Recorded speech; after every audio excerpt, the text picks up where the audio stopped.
really ever think I'll ever have again. I tried to do it. Each time I tell myself that I think I've had enough work. I'm gonna show you, baby, that a woman can return. Why you keep on, and dig it. Take another little piece of my heart now. Come on. Another little piece of my heart. Yeah, come on.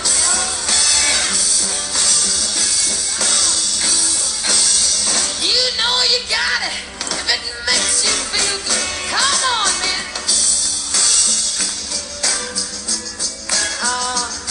Hey, hey, everybody's bound to be looking good. But they always trying, always trying, always trying. Every time deep, deep, deep inside. And each time I tell myself that I think I've had enough, babe. But I'm gonna show you, darling, that a woman can return. I want you to come on, and take it. Take another little piece of my heart now, baby. Take another little bit of my heart. Fala pessoal, boa noite. Olha aqui minha camiseta, ó. Manipule como uma mulher, e hoje nós estamos todos aqui, tudo feminino. Então começou com Janis Joplin. Lembra-se assim, ó, pra quem não gosta de rock and roll, quando for começar a ver a live, baixa o volume e não enche o meu saco, porque eu ponho o que eu quiser, beleza? E hoje, para poder trazer a Ana, uma grande amiga minha que manja muito de ATM, coloquei Janis Joplin e coloquei a camiseta, ó, Manipule como uma mulher. Um pessoal me perguntou onde compra a camiseta. Faz o seguinte, entra na página do Estilo Sincero, clica no link da bio. Lá no link tem a camiseta que manda lá para sua casa. Você compra e manda para sua casa. O frete é caro. Por quê? Porque o Brasil é uma bosta e só tem os correios. Então o frete da camiseta às vezes sai mais caro que a camiseta. Então se você quiser comprar a camiseta, junta com 3, 4 amiguinhos, faz um frete só e manda para sua cidade. Fica mais fácil. Beleza? Então agora eu vou chamar aqui a nossa convidada de hoje, Ana. Obrigado pela presença de todos. Beijo para todo mundo que entrou aí. Pera aí, achei aqui a Ana. Estamos estabelecendo a conexão com o cabo. Chegou, tudo bom? E aí, Léo? Tudo Beleza? Jóia? Tá me escutando bem? Tô escutando bem. Gostou da Janis Joplin para te receber? Adorei. Amei. Tá vendo? Amei, tô me arrumando aqui. Ó, e a camiseta hoje também tá em homenagem, ó. Manipule Gostei. como uma mulher, ó. Fazer assim que dá pra ver, ó. Show, Léo. Arrasou. Essa aqui depois você vai receber uma, viu? Fica tranquilo. Depois vai chegar na Ah, sua eu quero. casa. Vou cobrar, hein? Pode Vou cobrar, vai amei. chegar assim. Olha, Ana, obrigado, viu, de disponibilizar seu tempo aí pra gente bater esse papo. Eu te agradeço, Léo. Sempre que a gente vai falar de DTM, de ATM, não sei o que, dá muita pergunta. Então eu vou avisar todo mundo. Gente, assim, a gente tem mais ou menos algumas perguntas que a gente já elaborou para conseguir explicar o assunto para vocês. Se por acaso vocês tiverem alguma pergunta que não seja respondida, manda ou para o meu direct ou para o direct da Ana, que é até melhor. Tá? E a gente se disponibiliza a responder para vocês depois. Porque às vezes a gente fica parando para responder pergunta e não consegue evoluir, entendeu? Então vamos tentar seguir. Temos um cronograma para seguir. Não sei se a gente vai conseguir terminar, já avisei a Ana. Não sei se a gente consegue terminar tudo que a gente tem para falar, porque é um tema muito legal. Então, se a gente não conseguir, a gente vai fazer uma outra live. E se a gente não te responder a pergunta, manda no direct a pergunta para a gente também. E só mais uma coisa, todos os papers que a gente vai usar de referência da live vão estar no grupo do Telegram da Ana e no meu. Então quem está em um ou quem está nos dois já vai receber os papers aí diretamente. Ana, obrigado. E eu queria falar com você mais uma coisa. Se apresenta para o pessoal, porque eu acho que não sei se é todo mundo que te conhece já. Então fala um pouquinho da sua formação, como é que você chegou até aqui. Vai lá. Olá, pessoal. Meu nome é Ana Carolina. Eu já sou formada há um tempinho, formei com o Léo, há uns anos atrás, na Unicid. E logo que eu me formei, eu já comecei a trabalhar com a TM. Na realidade, eu fui para fisioterapia por causa da TM. E eu já comecei a trabalhar com rocambada, com outras técnicas posturais, e senti que algo faltava. e esse algo faltava, eu sempre achei que era a osteopatia, que eu já conhecia, que a gente tinha um professor em comum, que era osteopata. E daí eu me encantei com a osteopatia, tô dentro, sou monitora da escola, adoro pesquisas, me meter, tenho sempre umas ideias malucas, sempre tenho o Léo para me apoiar, ou não, né? Ou me É, esclarecer, falar, vamos com calma. Então, é isso. E eu vou aqui falar principalmente sobre um pôster, né? Que eu e o Léo a gente apresentou juntos, que ele me ajudou. verdade, eu ia até falar isso. O assunto da nossa conversa já se tornou público, né? Porque já foi apresentado publicamente em forma de pôster no Tá, CIOSC do ano passado, né? Então a foi. gente fez um estudo de correlação de cefalometria, né? De alguns achados de pacientes com cefalometria, e foi um resultado. E o que é mais interessante, né? Quando a gente começa a fazer algum tipo de investigação, e a Ana passou exatamente por isso, a gente pensa assim, ah, mas e se não der não sei o quê? E se não der não sei o que lá? Eu sempre falo assim, Ana, não tem se, tem resultado. Resultado é resultado. O que deu, deu. Entendeu? A gente não pode querer. Lógico que eu gostaria que o mundo fosse muito mais fácil, que tudo que tivesse nos livros fosse comprovado na prática clínica. A vida era tão mais fácil, não era? Mas, Sim. mas não é assim que funciona. Então, assim, tem muita coisa que vai estar no livro, que vai estar até passado de conhecimento de geração para geração, e que não vai se confirmar em algum estudo de correlação, né? Então é importante entender que a gente fez um estudo de correlação super simples, mas um estudo retrospectivo, e é isso que a gente vai falar um pouco, né? Como que a gente fez isso. Então, deixa eu ver aqui a nossa. Peraí, deixa eu pegar aqui o nosso roteiro, senão eu vou Mas esquecer. não tem problema, viu, Léo? O mais legal quando é o que tiver de dúvida na hora também, a gente vai conversando. Então, já falei, vai mandando as dúvidas aí que a gente vai respondendo também, tá? Deixa eu te perguntar um negócio. Fala. A gente tem um conhecimento que a gente tem a questão da hipo e da hipermobilidade, certo? Então a gente tem a hipo, Sim. tem a hipermobilidade, tem uma hipermobilidade compensadora, tem uma hipermobilidade que gera um bloqueio, vai gerar uma sobrecarga de distância, tal, tal, tal. Como é que é essa relação dentro da articulação temporomandibular, dentro do que você estudou? Essa relação de hipo e de hipermobilidade. Com Então, a sempre. perna. Vai, pode falar. Desculpa, eu te cortei, Léo, pode Não, eu ia continuar. falar até para tentar fazer uma correlação até com a dor, né? Então, onde que Sim. tá? Tá na hiper, tá na hipo, tá nas duas, ou pode estar onde que normalmente acontece isso? Essa geralmente em relação a TM era a minha grande questão em relação ao tratamento, porque eu sempre considerei a TM uma articulação hipermóvel de acordo com os sintomas dos meus pacientes. Porque a maioria era muito difícil o paciente ter uma limitação de abertura. Tem pacientes com trismo, sim, que vem.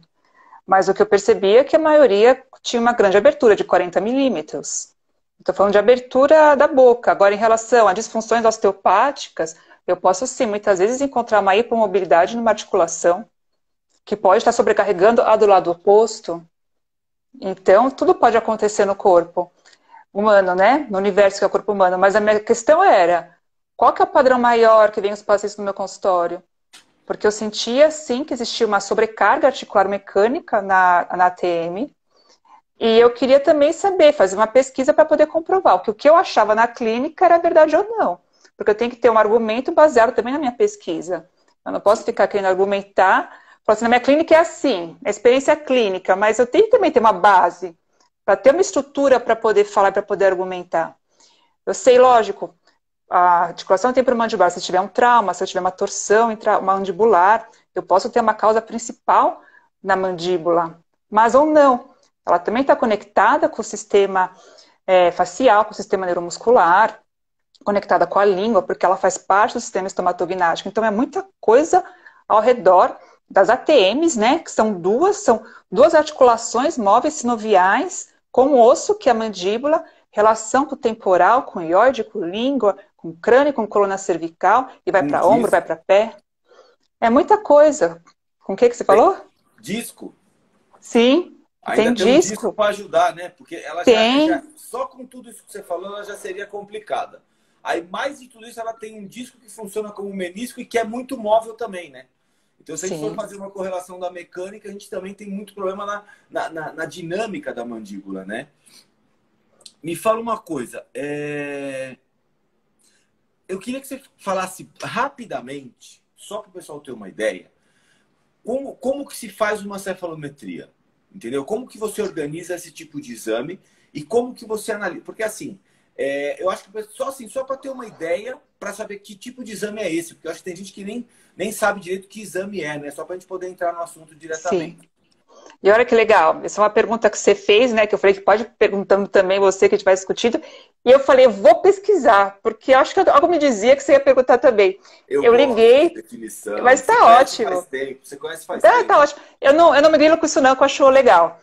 Eu liguei porque, na realidade, a minha mãe, ela sempre manda que, para quem não sabe, né, eu trabalho numa clínica que é familiar, tem 5 dentistas, família, sou a única físio, e ela manda os exames para uma clínica odontológica há mais de 30 anos, praticamente parceiros. Então, eu sempre tenho os mesmos exames do mesmo local, com o mesmo treinamento. Isso que é muito bom para mim, me Sim, facilita muito.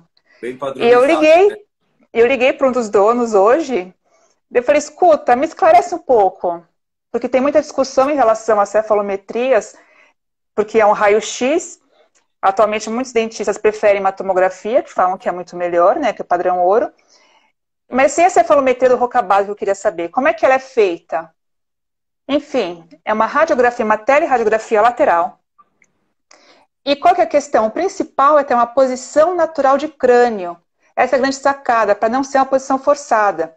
Antigamente, Léo, o paciente tinha que andar um pouco, voltar à posição natural de crânio, mas eles colocavam uma oliva no poro, que é no método acústico externo. Antigamente também pediam para colocar 1 quilo em cada mão, para descer, fazer uma pressão, uma força para baixo com o ombro, para liberar C7. Mas isso não se faz mais. Tanto que comecei a ficar me interrogando porque os pacientes não tinham mais o póreo, a oliva, né, no método acústico externo, elas tinham sim o cefalostato na glabela, que era o ponto de apoio. Para quê? Para reduzir o índice de alteração, de variável com o exame cefalométrico. E é uma radiografia digital. Tanto que eu não faço exame nenhum. Na época da minha mãe, ela fazia tudo com negatoscópio e desenhava. Atualmente é feito com softwares que eles põem os pontos marcados métricos, craniométricos, e eu só pego os laudos. É desse jeito que é feita. Eu usei a cefalometria do Rocabado e usei também a planigrafia lateral, que Era é uma essa outra radiografia pergunta. panorâmica. Isso, era essa outra pergunta. Porque a gente vai falar de cefalometria e planigrafia. Então, uma a Sim. gente já entendeu. Agora, o que é a tal da planigrafia? Para a gente A poder. planigrafia, sim, ele é um exame também, é bem simples. Ele é para ter um diagnóstico rápido em relação a TM. Não vou tirar a importância de uma tomografia nem de uma ressonância. É um exame rápido que é feito com documentação, vou deixar isso bem claro. Mas eu tenho já uma visão de como está a TM. E ela é uma radiografia panorâmica especial. Por que ela é especial? É feita a foto do paciente em posição de repouso, em posição de abertura máxima, em posição de protusiva e em posição de oclusão, que é apertamento. Para ter uma ideia de como está a mobilidade dessa articulação. É o principal. Os côndilos aceitam a protrusiva? Os côndilos aceitam fazer a abertura? É isso que a gente quer saber. É um exame rápido para ter uma ideia de diagnóstico, para saber aonde vou encaminhar agora. E a planigrafia é muito útil por causa disso. Eu tenho um côndilo. Aqui está a fossa, aqui está o côndilo. Eu vou ver em posição de repouso se o côndilo está mais anterior ou está mais posterior ou pode estar mais superior. A abertura, eu tenho que ter uma rotação com translação. Vai até a eminência articular? É o normal. O côndilo ultrapassa, é uma hipermobilidade. O côndilo fica atrás, é uma hipo. Protrusiva, o côndilo consegue ir anterior e descer levemente. Tudo isso a gente é dado com o laudo também. Eu não avaliei nada. É tudo Entendi. laudado, é mais fácil. Então, essa cefalometria e essa planigrafia você já recebe laudado. Sim. Tá. E aí é o seguinte. Você falou um negócio que é a posição de repouso mandibular. O que é isso? Porque assim, a gente fala muito disso. Posição de repouso, posição de repouso, posição de repouso. E que catos que é esse negócio, né? E assim, será que eu devo usar isso no meu paciente do consultório também, pensando até no posicionamento de relaxamento mandibular interferindo numa postura de cabeça, numa postura de cervical, gerando algum tipo de alteração. Então, como é que você faz essa relação dessa posição de relaxamento? Tá um monte de fã aí aparecendo, né? Eu vi. Os fãs aí que tá tudo... O Thiago, a Michele. Lindos, Então, obrigada. beijo para todos vocês. E aí, Lindos. então, como é que é essa posição de repouso? Quando que a gente usa essa posição de repouso? Como que posso usar no consultório? Como é que eu faço isso? A posição de repouso mandibular não pode ter nenhum contato oclusal. É uma posição que o paciente está de boca fechada, sem contato oclusal nenhum. Toca os lábios. Lábios, isso. A posição de repouso que eu oriento para os pacientes, inclusive, que eu frisei isso muito na palestra do Congresso do Osteopatia Científica, qual foi? A posição de repouso mandibular eu não posso ter, a Dani. Obrigada, Dani. Estou aqui falando, respondendo. Tá, eu não vou responder mais, tá? Não vou mais perder meu foco. A posição de repouso, orbiculares, lábios têm que estar encostados, força do bucinador, construtores da faringe posteriormente vão formar uma pressão negativa, porque a boca é uma cavidade. Essa pressão negativa, ela vai também até mesmo sustentar o peso da mandíbula, com a força da língua. Então, é língua, orbicular e bucinador. Eles vão fazer um anel, círculo bucinatório, que é importante. E, na realidade, a posição de repouso tem que estar atuante essa força. Por isso que não pode ter nenhum contato oclusal. Posição de repouso. Posição cêntrica, não. Posição cêntrica é uma posição de apertamento. Eu tenho que ter um contato simétrico de todos os dentes. Eu só não lembro se os incisivos entram também, tá? Eu tenho que consultar meus universitários depois. Tá. Isso eu não me lembro. Responder aí. Pode, se tiver algum dentista. Você falou de... então, olha lá. A Isabela já perguntou, que era uma coisa que eu ia perguntar também. Como fica a língua na posição de repouso? Então, o que é a posição ideal da língua nessa situação? Porque tem paciente que fica com a língua para cima, tem paciente que fica com a língua para baixo, né? Então, o que é a posição ideal da língua? E depois eu já queria que até você emendasse no assunto de padrões posturais nesse tipo de paciente. Porque você falou um pouco de como posicionar esse paciente para fazer o exame, para fazer a coleta dos dados. E assim, existe um padrão postural, porque a gente tem uma série de correlações que a gente vê nos livros. E aí, será que essas correlações também você conseguiu encontrar na sua pesquisa? Tá. É o seguinte, em primeiro lugar, a posição de repouso, né, que você já foi a primeira, né? É a língua totalmente sugada no palato. Ela não pode encostar nos dentes, porque a língua também ela pode até mesmo haver uma mudança dos dentes de acordo com a força que a língua faz. Isso é importante da força dela de repouso. Inclusive, eu estava falando com uma colega minha fono, que já vai fazer uma live na próxima semana, ela falava, a posição da língua de repouso é tão importante que ela deu um exemplo, os espanhóis, eles usam muito a interposição da língua entre os dentes para falar, só que é só durante a fala. No repouso, a língua volta para o palato. Por isso que a língua não tem o poder de mudar os dentes de posição. Por isso que é tão importante no repouso a posição da língua. Tem que estar no palato sugada. Se eu peço para o paciente, for fazer o exame clínico no paciente, eu vejo marcação de dente na língua, eu já sei que está errada. Ele aperta os dentes. Eu lembro que você falou isso na outra live que a gente fez há um tempo atrás. Você falou exatamente dessas marcas de dente na língua, né? Isso aí já é um indicativo de algum tipo de problema no sistema, né? Sim, uma parafunção. Então, não só dente quanto bochecha, tá? O paciente, você vê que ele morde também a bochecha. Isso também é um outro tipo de parafunção. Entendi. E aí, e da postura? Qual que é o padrão postural desses pacientes com DTM? O que você conseguiu perceber? Você fala em relação a disto, oclusão, uma classe 2 ou classe 3, é isso? Ou não? Nem tanto. Tem algum padrão que segue? Tipo assim, todo mundo é classe 2, todo mundo é classe 3. Não tem. Classe 2 tem mais problema, classe 3 tem menos, não sei o quê. Não tem.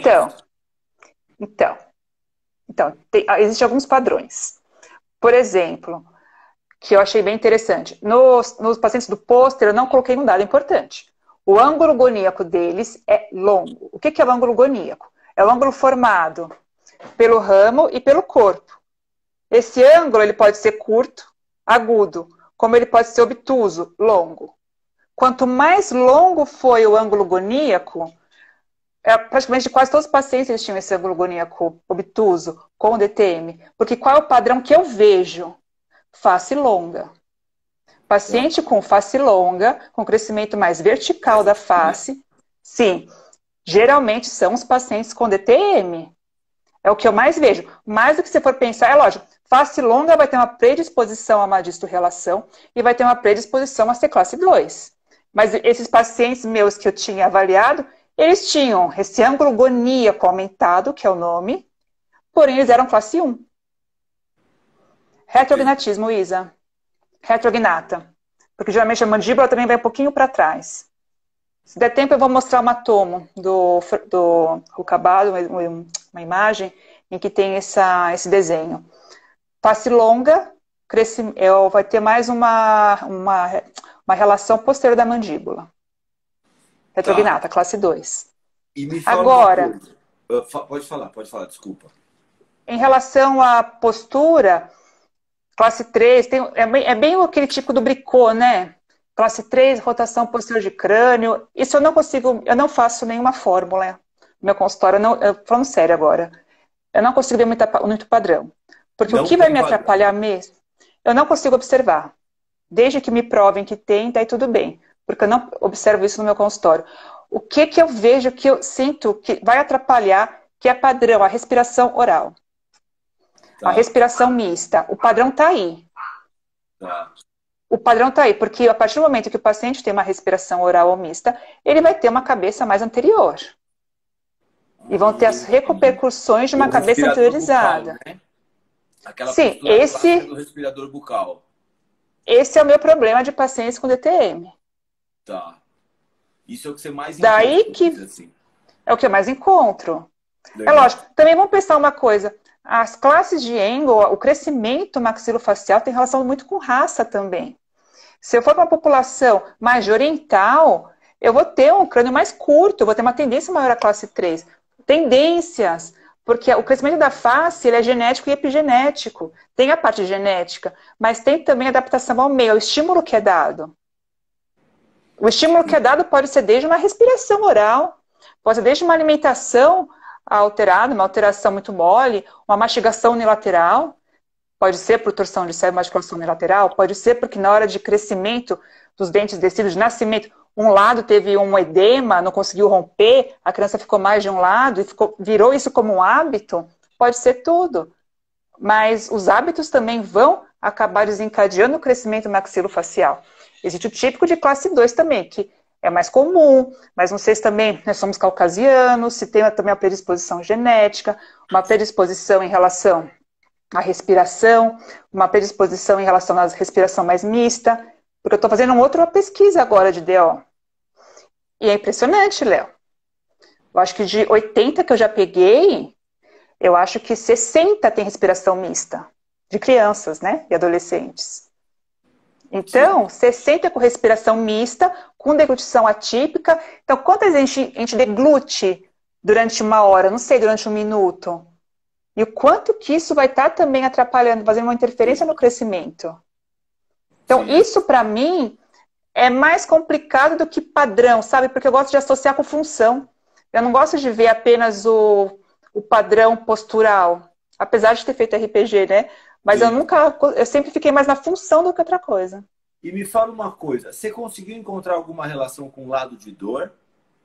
Porque, por exemplo, a gente pode ter uma hipomobilidade do lado esquerdo, uma hipomobilidade do lado direito. E aí, assim, a dor tá onde? Do lado da hipo, do lado da hiper, ou também não tem um padrão? É mais lado da hiper. Normalmente, o lado que incomoda é o lado da hipermobilidade. Da hipermobilidade. O paciente com uma hipo muito intensa, ele não vai nem movimentar o côndilo. Ele nem vai sentir, ele vai sentir bloqueio. O que o paciente vai falar com hipomobilidade? Não abro minha boca. Tá. Não consigo abrir a boca, ou não consigo levar... Tipo, um paciente que eu atendi hoje, ela não conseguia morder o macarrão com os incisivos, doía. Ela não estava fazendo nenhuma protrusão. Então, olha só, são coisas que o paciente fala assim, olha, eu não consigo morder o macarrão quando eu vou comer. Daí eu falei, não está tendo protrusão? Como é que está esse disco? Como é que está esse côndilo? Eu já penso, está anterior e estava anterior. Vou mostrar depois a planografia dela. Estava bem anterior. Mas ela foi um trauma. Tá, então antes de você mostrar a planografia dela, como que é realizada essa planografia da articulação temporomandibular e quais são os parâmetros que você utilizou? Quais os dados que você utilizou para fazer o trabalho? A posição também. A planografia vai ser em todas as posições. O raio-x lateral. bilateral, do jeito esquerdo. Ele vai fazer com a abertura máxima, eles vão fazer o clique da foto. A posição de repouso, vão dar outra foto. Protrusiva, outra foto. E de oclusão, vai ser outra foto de raio-x. São várias tomadas. Porque tem a planigrafia panorâmica anormal, que são os dois. E que lembra quando ele apoia a boca, põe as olivas e daquela volta, né? Sim. Esqueci o nome do aparelho. E tem também essa que é a unilateral, que são várias tomadas que eles dão. E aí, tem uma incidência lateral. Quais os dados que ela te dá? Então aí você vai ter, porque assim, esse tipo de exame você também vai ter aquelas retas de referência, né? Você vai fazer algumas marcações, fazer as retas de referência, medir ângulo, esse tipo de coisa. A planigrafia não. A planigrafia não. Ela só vai falar. Ela vai dar a fossa mandibular, eminência articular. Tá. Como é que está o côndilo? Se está na posição correta. Outros dados que são bem interessantes da planigrafia que eu não usei, eu me arrependi. Quem sabe eu faço uma outra com aquele N, viu, Léo? Tô tentada. Outros dados. Côndilo afilado. Côndilo achatado, aplanado. Porque daí eu já vou saber que tem uma sobrecarga, que eu vou ter uma mastigação unilateral. São vários dados que pode dar também. Mas a posição do côndilo na fossa e a posição, ele vai comparar. Tá hipermóvel, tá hipomóvel, foi a quem? Foi a linha, ela é simples. Ela é bem tranquila. Ó, o pessoal tá elogiando aí o pai. Tá tirando sarro do meu pai. Falou que é animado, tem axé, tem tudo, olha lá. Ó. Ana, deixa eu te falar engraçado. A cefalometria do Rocabado, o que a gente faz com ela? Como é que ela é utilizada? O que a gente pode ter de referência com essa cefalometria? A Luana aí do pai, gostou. A cefalometria do Rocabado, eu tenho 2, né? Um dia você vai participar, viu? Vou te chamar, viu, Léo? Vou. A cefalometria do Rocabado, o que é principal? Angulação crânio-vertebral. Eu vou ver se o paciente vai ter uma tendência a flexão de crânio ou distensão de crânio, ou crânio em posição normal. Então vai ser o crânio, com o plano de McGregor, eu vou ver. Tá extensão, tá em flexão ou tá neutro. É isso que eu vou precisar. Eu vou saber em primeiro lugar. Outro dado, eu vou ter como é que tá a coluna cervical. Se a coluna cervical, o pai da Ana agora, se a coluna cervical ela tá em posição normal, se ela tá em hiperlordose, curvatura normal, hiperlordose, ou se ela vai estar em inversão. Então, vou ver como é que está a coluna cervical, ângulo crânio-vertebral. Outro dado importante, triângulo ioídeo. Eu quero ver como é que está o ióide. Se eu tenho uma posição, se o ângulo está na posição correta, o ióide. Se ele está um pouquinho acima, se ele está muito para baixo, se ele inverteu. Se ele foi muito para cima. São várias variáveis, são 3 ou 4 variáveis do ióide. Outra remarcação que a gente usa muito, que eu acho a mais importante de todas, passagem aérea. Como é que está a orofaringe? Como é que está o espaço? Como é que está? Até dá para ver, adenoide tem. Como é que está o espaço aéreo? Porque daí eu já vou pensar, já vou correlacionar. Espaço aéreo com ióide. Espaço aéreo com língua. Porque você já falou desse dado anteriormente, né? Da respiração. Então, uma obstrução do espaço aéreo já vai levar uma obstrução respiratória que já vai indicar para a gente que tem alguma coisa nessa ATM aí, tem alguma alteração, né? Sim. Então, um dos dados vai ser, tem tecido na epifaringe? Não tem? Tem espaço aéreo diminuído? Não tem? É outro dado da cefalometria do Rocabado. Eu vou mostrar, Igor, na cefalometria já. Também, quem gosta de detalhes, tem a distância de C0, C1, C1 e C2. E de C0, C1 e C2 também tem. É tudo já software, é tudo já moderno, ninguém tem que medir nada. O exame, né? E esse exame normalmente você solicita onde? Tem laboratórios que fazem, porque eu já sei que tem laboratório que não faz. Então é laboratório odontológico, né? Documentação, é laboratório odontológico. Eu acho que todos estão fazendo, viu? No Brasil, o Rocabado se deu muito bem. Brasil, América Latina, porque a maioria dos dentistas, né? Eles pedem. Do Brasil tem muita gente de ortopedia funcional, então mais ainda. Tá, então laboratório odontológico é só você pedir como que chama? Uma cefalometria de Rocabado. Cefalometria do Rocabado, isso. E se quiser, também eles dão até foto de corpo. Também junto, tem a foto de corpo do paciente. Todos os meus pacientes que passam, né, fazem documentação já padrão do consultório, vem com 3 análises cefalométricas e vem também com foto de corpo. Legal, legal. Ó, e me fala uma coisa, quais foram os dados dessa análise de Rocabado que você usou na sua pesquisa e quais foram os seus resultados? Tá. Na minha pesquisa, eu usei poucos. Poucos não, o Rocha Rocabado foi bastante. Eu usei ângulo crânio cervical, triângulo ioídeo, ICC, que é o índice de curvatura da coluna cervical. Foram esses três. O que eu usei também foi da planigrafia a posição da mandíbula. Tá. Se a mandíbula, como é que ela está em estado de repouso e como é que ela vai estar, se ela vai ter hipermobilidade ou hipomobilidade. E qual foi o resultado? Eu acho que eu tinha 48 pacientes adultos na minha amostra. Dessa minha amostra, os 48, 41, só para lembrar, sexo feminino, como a maioria mesmo do sexo feminino, e o restante, né, 7 do sexo masculino. Eu gosto muito de falar, mas eu gosto muito de falar. Eu tô com a tabela aberta, hein? Não vai falar coisa errada que eu tô com a tabela aberta aqui, hein? Eu tô de cabeça. Ah, então, você tá melhor que eu. Mas a tabela tá aberta aqui também, hein? Qualquer coisa eu já Ele tava de cabeça falando. Opa, peraí, esse não. 48 adultos. Isso aí, tô certíssima. E o que eu acho legal dos femininos é que eu já postei até no Telegram um artigo que fala que foi o melhor que eu achei. Que o nível, a variação do índice de estrogênio é irritativo para o gânglio de Gasser. Por isso que as mulheres têm mais... A alteração do nível de estrógeno é irritativa para o gânglio de Gasser. Por isso que as mulheres são mais predispostas a ter DTM. Essa eu aceito. A incidência é maior, então, em mulheres, DTM em mulheres. Sim. Por causa do estrogênio. Sim. Mais uma. Essa eu aceito. Mais uma para vocês, empoderadas. Dorme com essa. Tá vendo? Não vem não. E ó, olha só que legal. Há 20 anos atrás, quando a gente estava na faculdade, era assim, ó, risco cardíaco. Aparecia assim primeiro, homens. Aí a mulherada quis sair para trabalhar, começou a comer mal, caramba, quatro. Agora você vê risco cardíaco, homem e mulher já tá igual. Entendeu? Mas na DTM vocês ainda estão ganhando. Entendeu? Mas tem coisa que é muito engraçado, porque muda por causa do jeito que a sociedade se adaptou, né? Hoje tem muito mais mulher que trabalha fora do que antes. Então a mulher acabou se cuidando menos e o risco cardíaco aumentou. Mas na DTM não. Na DTM, então, é o estrogênio que determina uma predisposição maior, né? Sim, sim. Depois eu te mando esse paper. É bem legal. É do Japão, vou curtir. A Flávia lá do Uruguai, beijo, Flávia. Ela beijo. Falou, que a mulher fala muito, por isso que tem muito hipermobilidade. Ela fala mais. Olha, até que essa eu posso aceitar, viu? Também. Essa eu posso aceitar. Essa pode ser. Mas, ó, o mais legal da pesquisa, 70,8%, que são 34 pacientes, são hipermóveis. Que foi basicamente o que eu sentia na prática clínica, que existe mais uma hipermobilidade do que uma hipomobilidade em relação aos pacientes com DTM.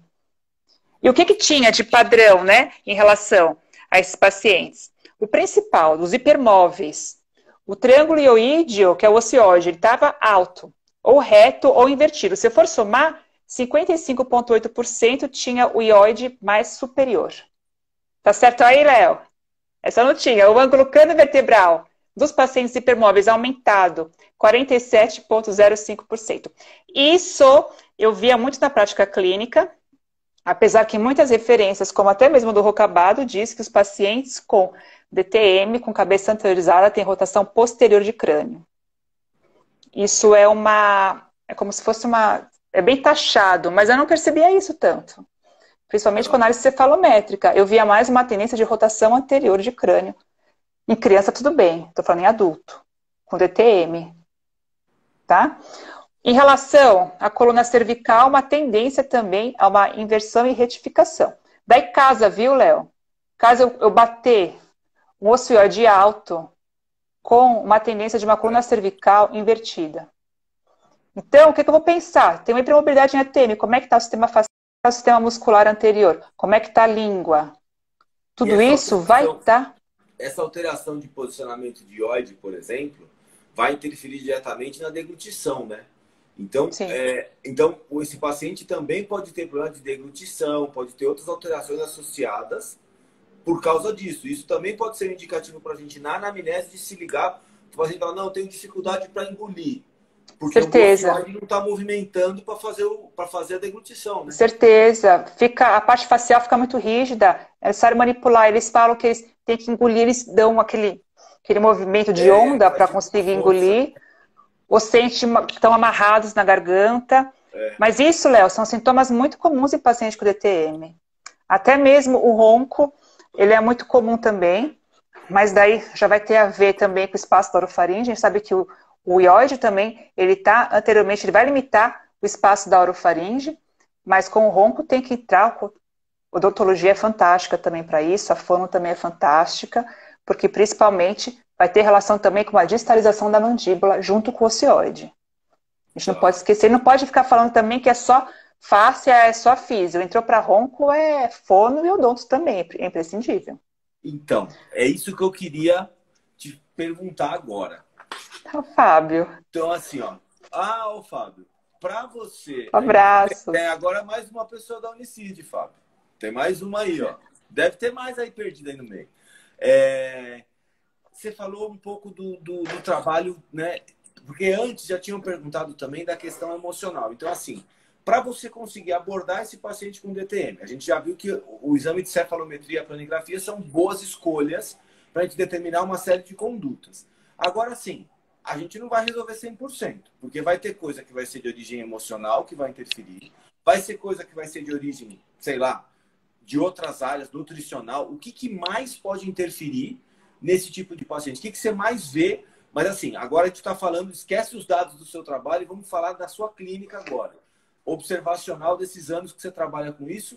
O que você encontra nessas mulheres, né? Porque a gente já viu que a incidência é maior em mulheres. O que essa mulherada tem, Ana? Conta para nós. Não, em relação ao emocional é bem presente, principalmente que se uma dor, se não me engano, uma dor mais de 3 meses já é considerada como crônica e já tem um fator biopsicossocial associado. Porque uma DTM, ela não é só uma DTM, é DTM e dor orofacial. Por isso que eu falei para você que quando eu estava clinicando eu sentia falta da osteopatia, porque a dor orofacial também é muito presente. Então, a gente, com a fisioterapia também, com todas as formas da parte autonômica de poder ter incidência, consegue sim aliviar, consegue sim tratar, mas não são todos os pacientes. Muitos pacientes com DTM, com enxaqueca, muitos passam com o neuro junto, muitos passam com o psiquiatra junto. É a maioria? Não é a minha maioria. A minha maioria eu não preciso indicar, porque, não sei, os pacientes que me veem também são muito mecânicos, é muito muscular, é muito facial. Você faz bruxaria? Não, não faço bruxaria nada. Eles melhoram. Da porta e dá passo. Mas eles melhoram. Mas não é a maioria. Porque a questão maior é DTM e dor orofacial. É paciente com bruxismo? Também é paciente com bruxismo. E paciente com bruxismo já entra em outro leque.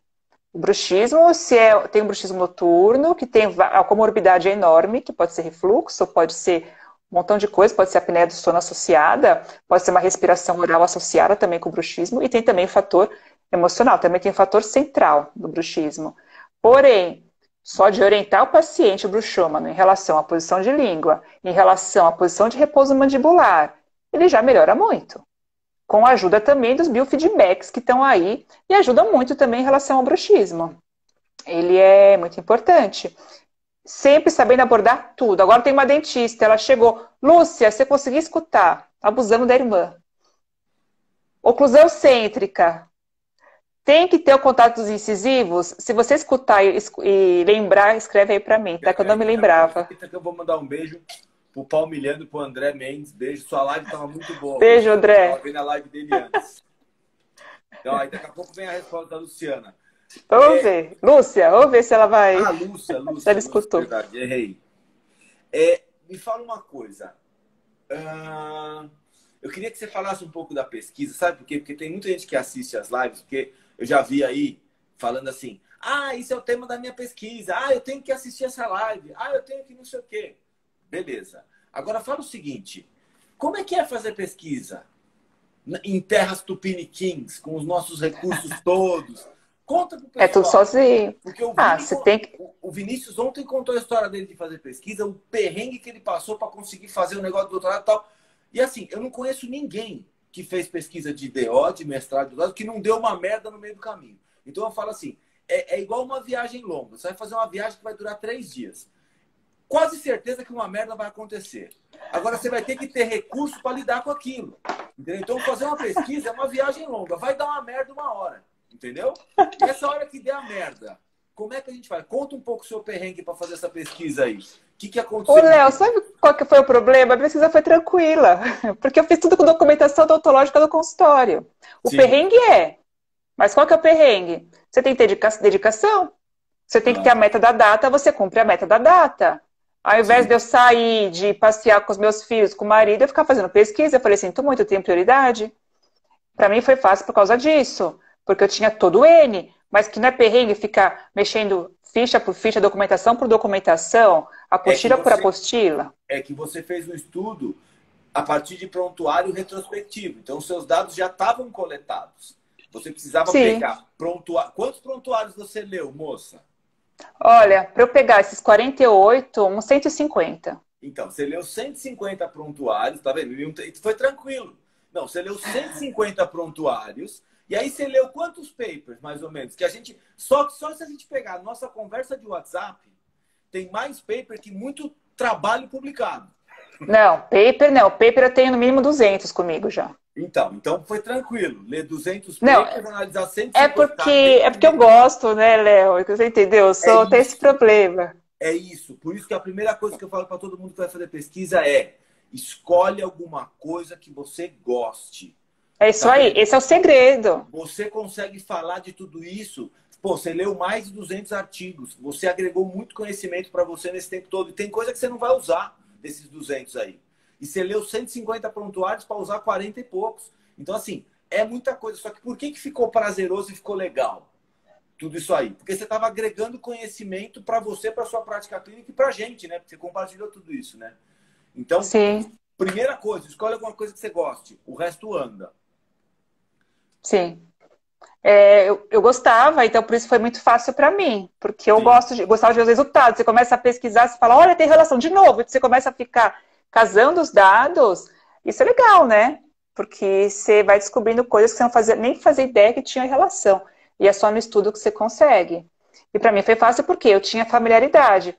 E sabe o que eu lembro? Uma vez quando a gente conversou sobre o DO, né, que o posto teria ser DO, só que não teve a amostra necessária. Falei, nossa, Léo, vai dar um trabalho fazer isso? Daí você respondeu, mas qual que é o nome? É trabalho.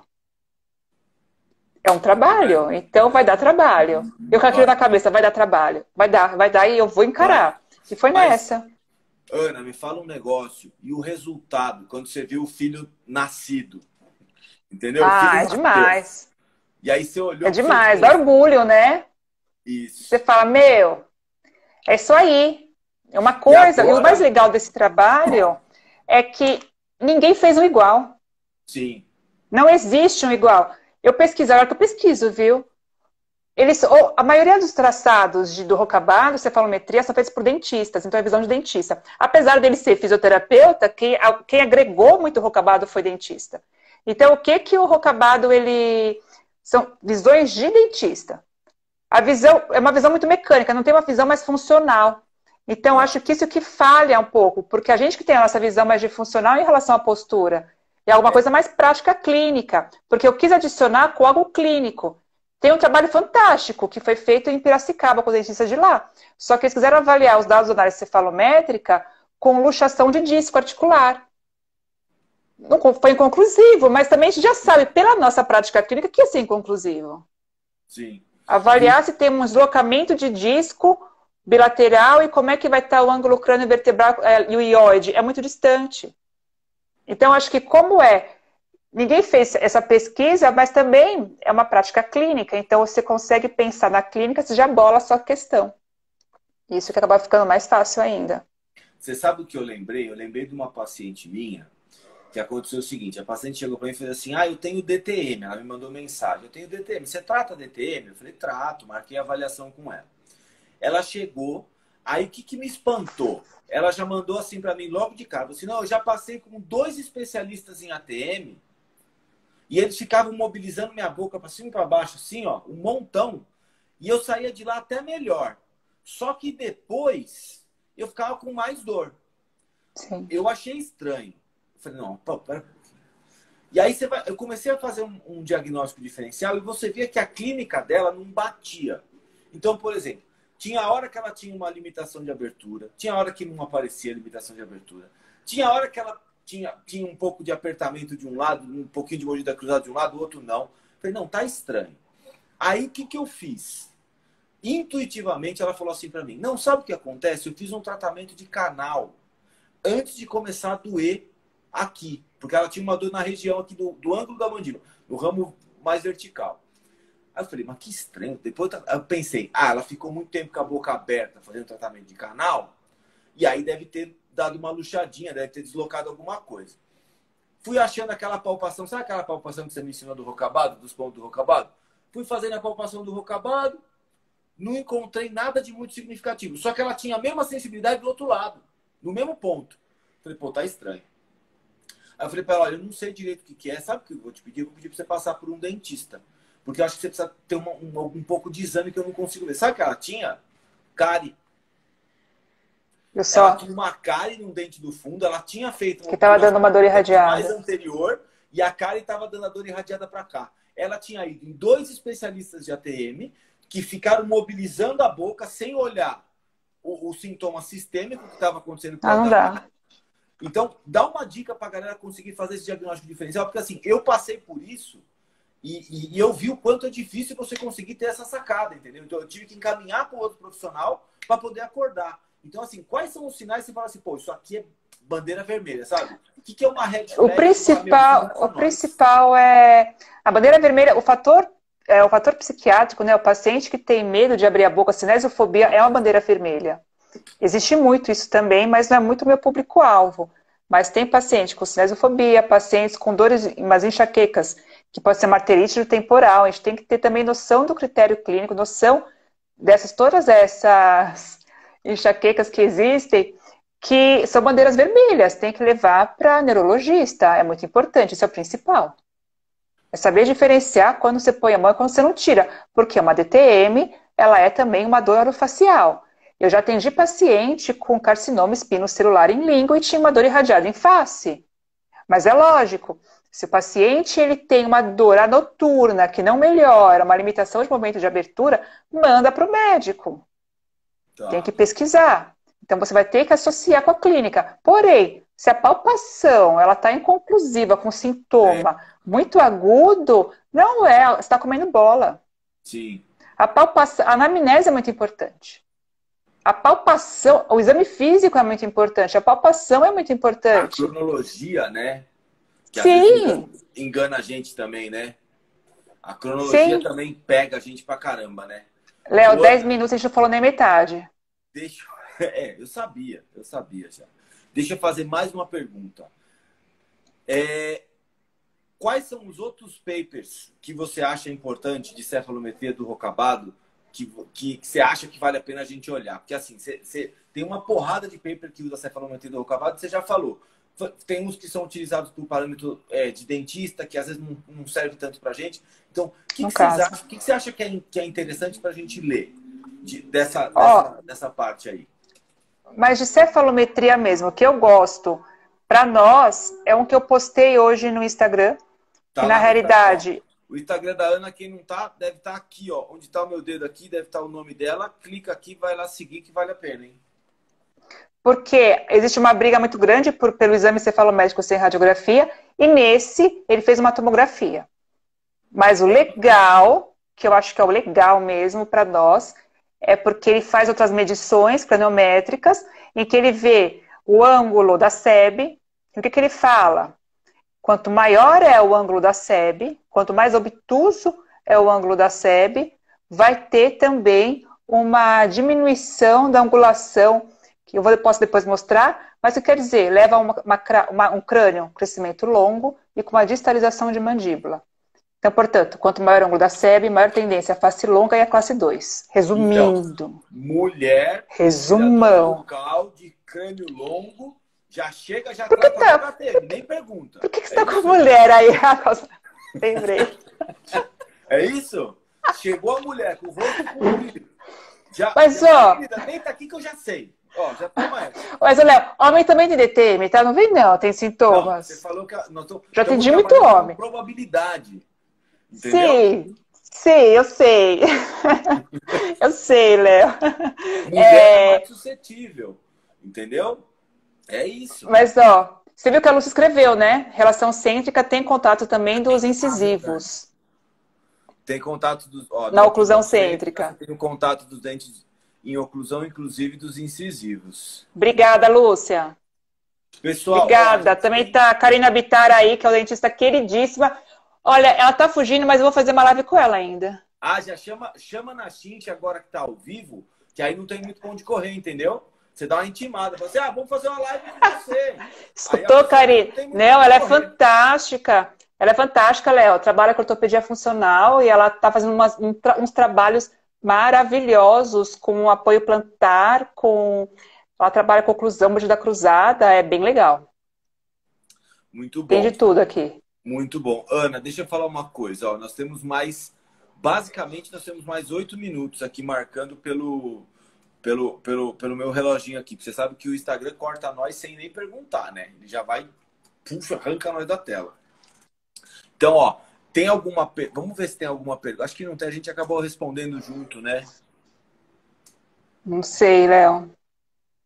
E uma outra questão que eu achei interessante desse último artigo, o único artigo do Rocabado, olha só que legal. Se você tem uma diminuição do espaço, ele fala assim, que geralmente esses pacientes vão ter uma diminuição do espaço que vai da espinha nasal posterior, que é palato duro, com o Atlas, vai ter um espaço faríngeo diminuído, uma tendência à respiração oral, e esses pacientes com uma rotação posterior de crânio.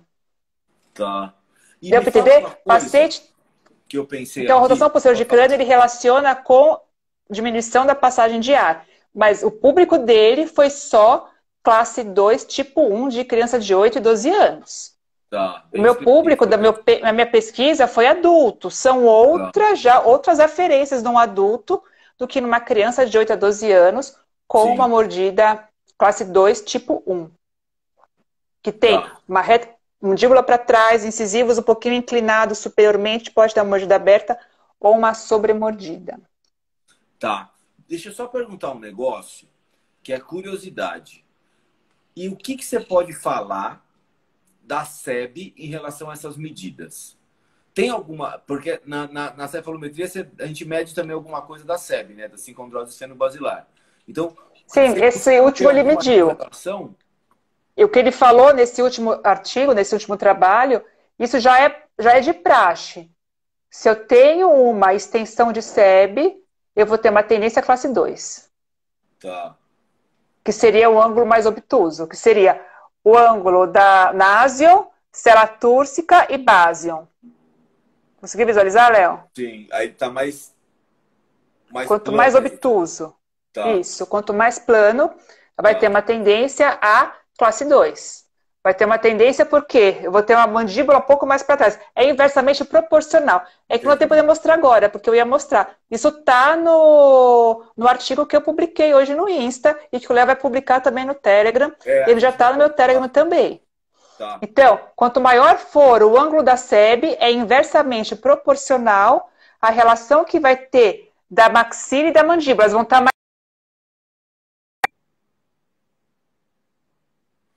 Travou bem agora que ela estava mostrando o negócio. Isso eu acho sensacional, né? Porque nessa hora que estava bombando, aí todo mundo querendo saber, travou. Isso é uma tática que a gente usa para as provas, para você...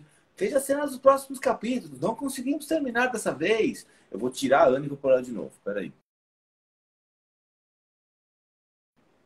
Só um minutinho. Olha para minha cara um pouco.